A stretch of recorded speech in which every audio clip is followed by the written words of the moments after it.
Happy Saturday, Boalia Desmond here. Thank you for tuning in. So I titled my message today, Be Still. Okay, so today I want to encourage the person who is facing a mountain. This might be a mountain of maybe you're dealing with a health issue. Maybe you're dealing with children who have gone wayward, and you're dealing with a prodigal. So a child that knows the right thing, knows what to do, but they keep making the wrong choices. So maybe you're dealing with a child who has an addiction, or even a spouse or sibling or somebody in your family that is dealing with an addiction. Or maybe you're dealing with a situation where you're at a crossroads with a job, or maybe you've lost your job, or whatever it is, but it is a mountain to you. Okay, so I want to encourage you today that so you may be at a point where you are at your wit's end. You don't know what to say. You don't even know how to pray about your situation anymore, because you feel as though nothing is being done and you can't get over this problem. So in the Bible, it talks about the armor. Okay, so he goes through the armor, and at the end of it, it says, when you've done all that you can, to stand. So today I want to encourage you to take a stand, to stand.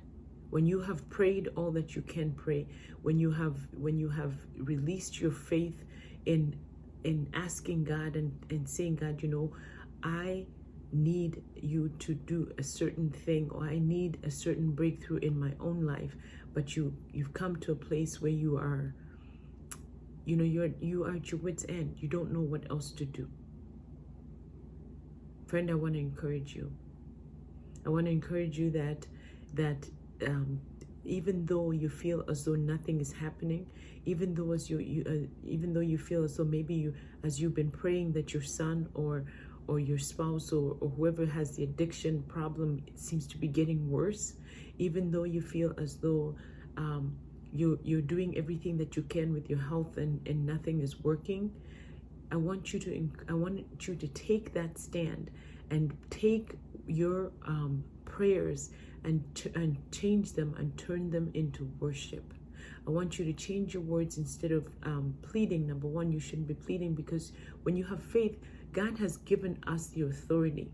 He has given us the authority to speak to the mountains in our lives, right?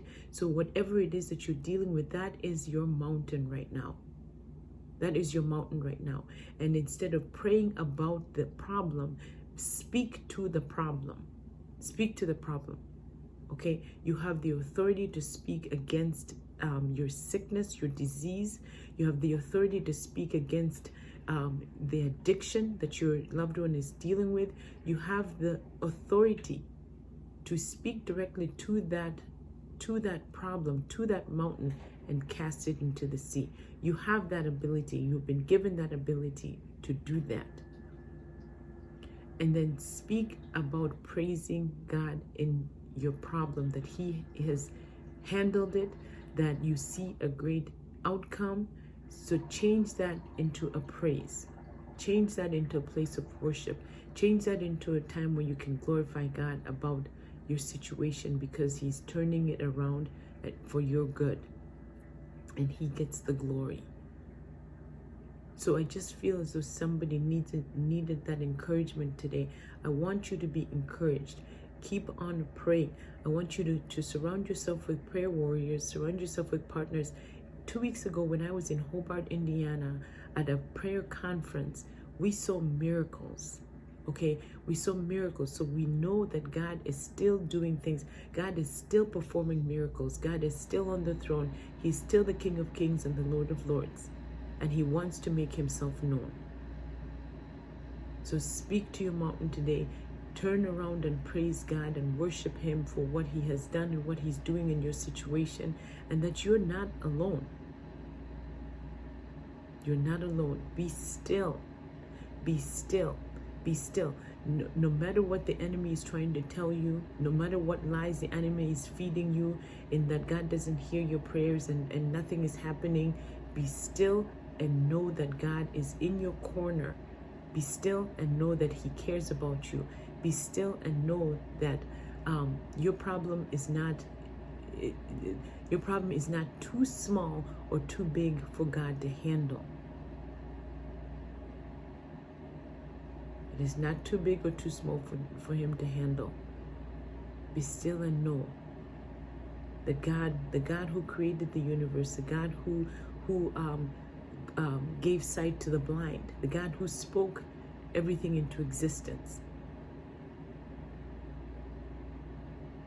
that he can help you with your problem.